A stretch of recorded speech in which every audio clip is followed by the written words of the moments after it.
Oftentimes you go to old museums and look at art books, you see pictures of oftentimes monks, and they're standing there in a window and they're holding a skull and they're looking at it, and you think, well, that's kind of dark. It is. But you need to understand what really is going on there. It's the contemplation of mortality. He's not just looking at a skull. Do you know what he's doing?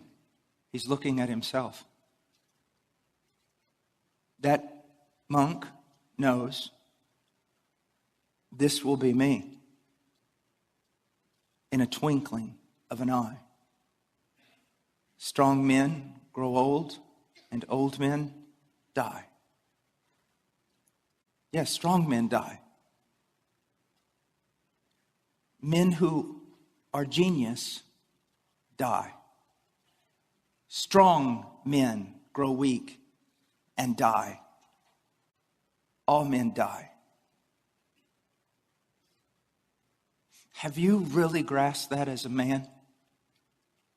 I don't mean just played around with it and laughed and told a joke about it. Have you sat down and really thought about this? You're going to die.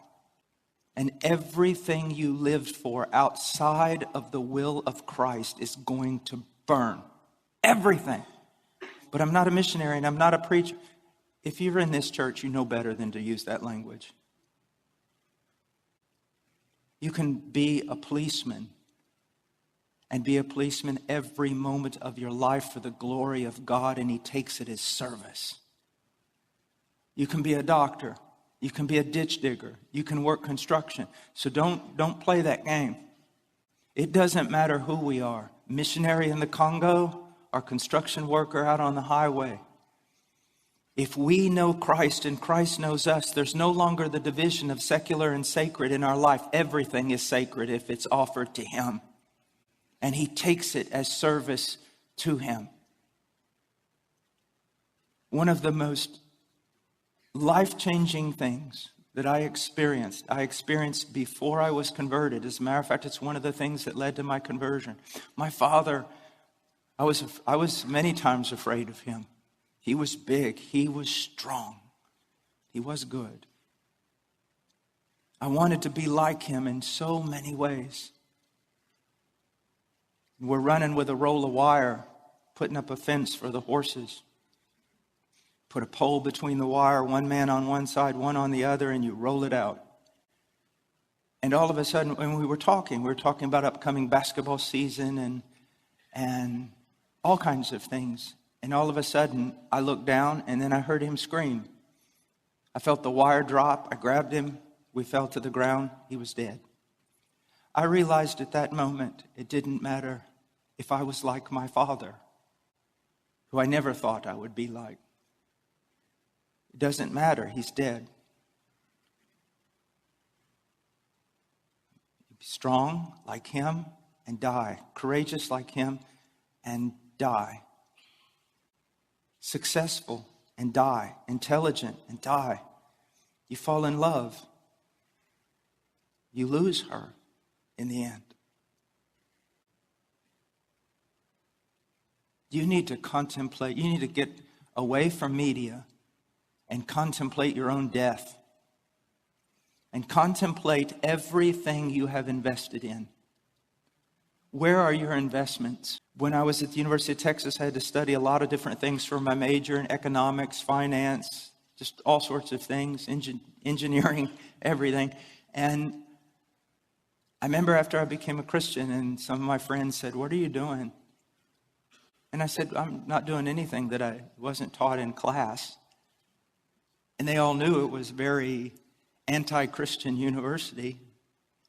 And they said, "What do you mean?" I said, "Well, remember investments. I've not stopped investing. I'm not going to invest in this place anymore because I seriously believe it's going to burn and everything that's going to burn with it. And the one who signs on the dotted line, the co-signer with you in this world, he hates you. He's going to take you for everything you have. I'm just changing where I'm investing." Where are you investing? Where? Are you investing in your own godliness? How much time a day are you investing in your own godliness? Because your wife's greatest need is a new husband, a better you. How much time are you investing in your wife? How much time are you investing in the godliness of your children and in intercession for them? How much are you investing in your local church? Never forget this in the Lord's Prayer after he says, hallowed be thy name, thy kingdom come, thy will be done. He says, give us this day our daily bread. People make all kinds of nonsense about that text. Well, it's not talking about give us bread for 90 years. It's give us daily bread. All these different things, and they miss the entire point. You know what the point of it is? You know what's really going on there? You're praying in this way. Here you see the heart of Christ. You're saying, God, my only reason for existence, the reason for my breath, is that your name be hallowed, that it be placed in a category totally distinct from all other categories and honored above all categories. I want to live for that. For your name being hallowed, for your kingdom to come, for your will to be done. Now, give me this day my daily bread. Lord, I don't want riches. I don't want luxury. I don't need anything. Just give me enough food and shelter and clothing so that I can devote my life to fulfilling those three things I prayed about. Just give me the sustenance I need to keep serving you. That's what a man does. In the creation commission, Adam's told to go out and bring God's kingdom, bring God's rule, subdue everything in the world to the will of God for the glory of God. I believe in one sense, the call of the Great Commission and every command to the family and all the commands given to us with regard to every aspect of our life is almost a recommissioning of that in some sense. We are to go out. We are to subdue ourselves. We are to subdue our families. We are to subdue the world to the reign of Christ. That's the only reason we need food. It's to do that. You see. Because the world is passing away. And I'm well aware that there are so many people that I love so dearly, that are passing away with it. They're passing away. Depart from me. I never knew you. You see, this is not your home. This is a place that you've been thrown down into to do battle. That's why you live. That's why you live. Now, I want to go on to something else. I want us to look for just a moment at this world. And the first thing I want to do is I want to go to a strange passage over in Isaiah chapter 3.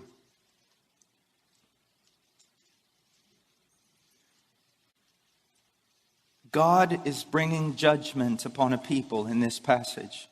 God is bringing judgment upon a people.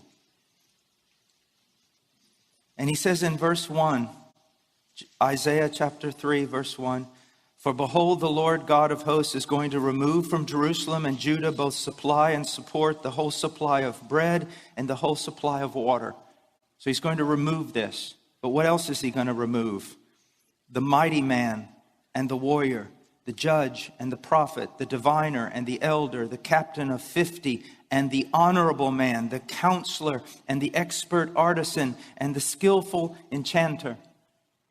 One of the greatest acts of God's judgment upon a people is when he removes the noble men from leadership.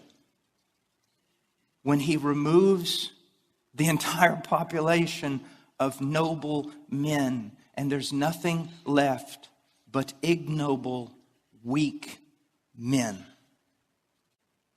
Now, who would dispute with me today and say this passage has no application to the United States of America? I travel around the world. I see men, strong, angry, and many of them mad at us. I come home. I see silly older men playing with toys. I see little boys playing with video games. And I see most people no longer even knowing what bathroom they should go in. We are under the judgment of God.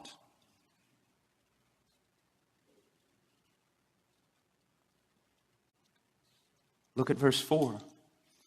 And I will make mere lads their princes, and capricious children will rule over them, and the people will be oppressed. Once again, this is our world. I've been amazed for the last 30 years, and especially in sitcoms and things like that. Isn't it amazing that the parents, especially the dad, is always portrayed as, even if he's kind-hearted, he's foolish and really doesn't understand anything about the world. And in the end, the children are the ones that are the counselors. But you know what? Most Christian men saw things like that and couldn't even discern there was a problem. Why? Not in the Word. Not in the Word. Not with men of the Word. And I think both those things are almost equally important. Brothers, the only thing that's going to keep you from this is the Word, the Word, the Word. My wife one time was teaching a group of women in Romania, and finally, after a couple of days, one of them said, Miss Chato, we really love, your teaching and your help, but on every question that we've had, you've basically said just the same thing. We need to be in the Word. Why do you do that? And she said, well, because you need to be in the Word. I'm sorry. It isn't. In a way, it's really wonderful that it's not mystical, that you don't have to climb up to heaven or drive yourself down into hell to grow. Isn't it wonderful that it's really quite simple? Read the Word, fellowship with godly men, fellowship with your wife, fellowship with your children around the Word, learn the Word. Isn't it wonderful that it's really that simple? And isn't it terrible how accountable we're going to be on that final day because it was so simple? I didn't say it was easy, but it's simple. There's no mystery to it. No esoteric knowledge that you need. You need the Word. Now, look verse 5. And the people will be oppressed, each one by another, and each one by his neighbor. And the youth will storm against the elder, and the inferior against the honorable. Is that not our society today? Is that not exactly where we live? Now, look at verse 12. O my people, their oppressors are children, and women rule over them. Now, most people, when they read this, they think, yeah, wicked women ruling over men. But there's two possibilities here. One has to do with someone like Jezebel, who was a wicked woman who sought to usurp authority and everything else. Then there's also Deborah. Deborah's kind of difficult to explain, isn't she? Here she's raised up this leader. Trying to put everything together in the scriptures, it's my opinion that Deborah was raised up as a rebuke to men. And at no fault of her own.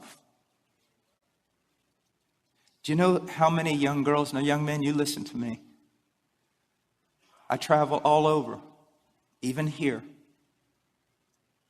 even in my own church. How many young girls between the ages of 25 and 35, godly, smart, intelligent, strong, capable, and they say, are we going to be single all our life? Our only option is to be single all our life, or to entrust our lives to boys our age who, when they get a little bit of extra money, buy cool tennis shoes or another video game.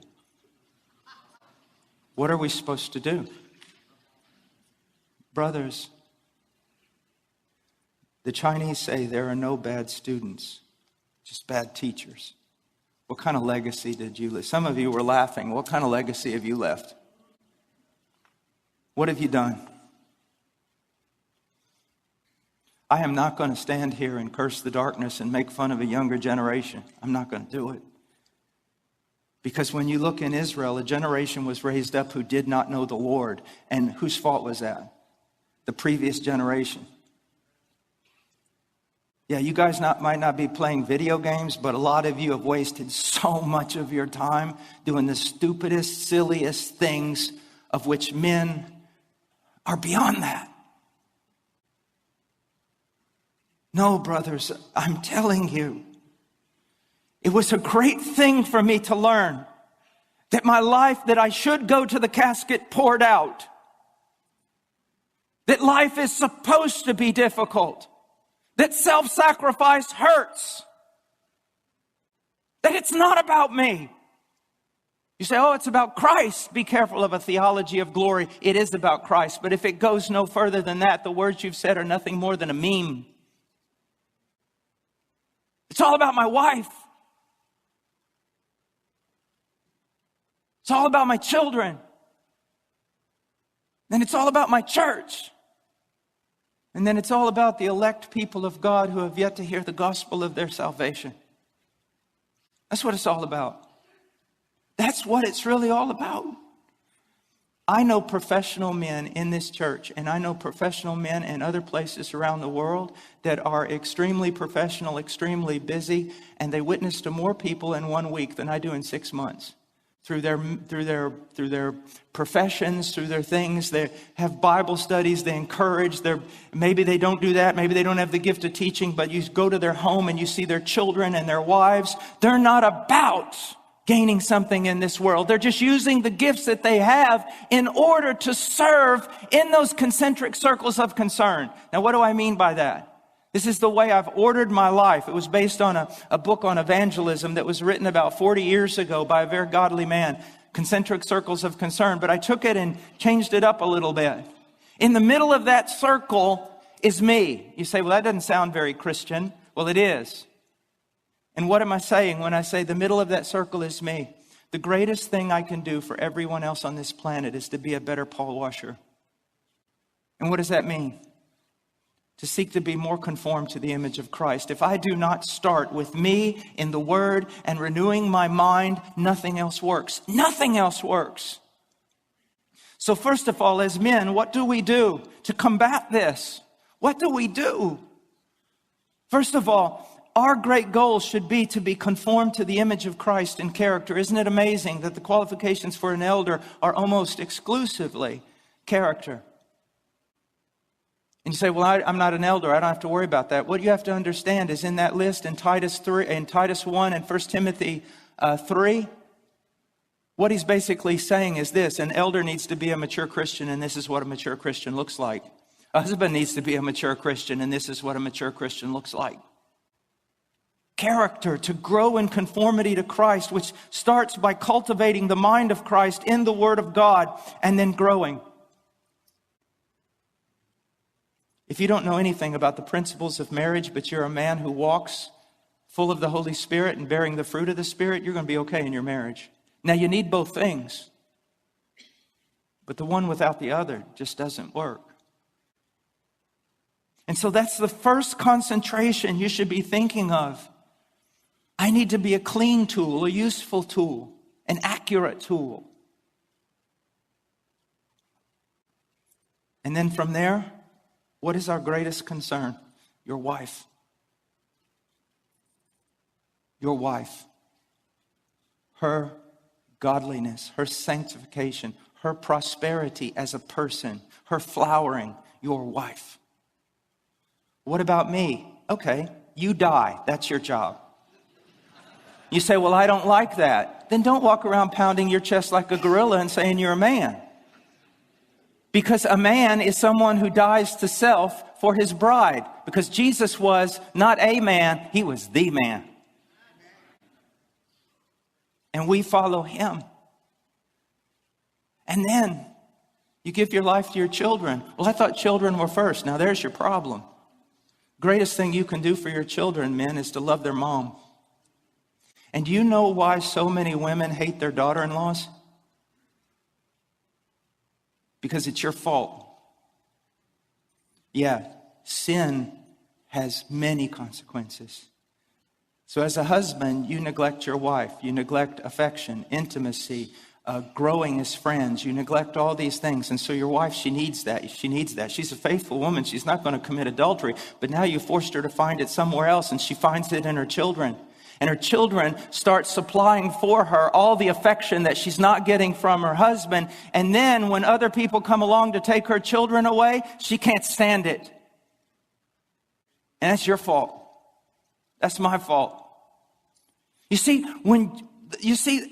obedience and God's commands. I can remember looking at a certain thing in Hebrews 10, taking Hebrews 10 and then seeing how it seemed like the entire Bible was interwoven into that chapter. It was just unbelievable. And you've got to see that in every aspect of our life, everything is interwoven. And if there's a thread that breaks loose here, everything else starts to come undone. And so that concentric circle of concern, it is to give myself to my wife, then to give myself to my children, and then to give myself to the people of God.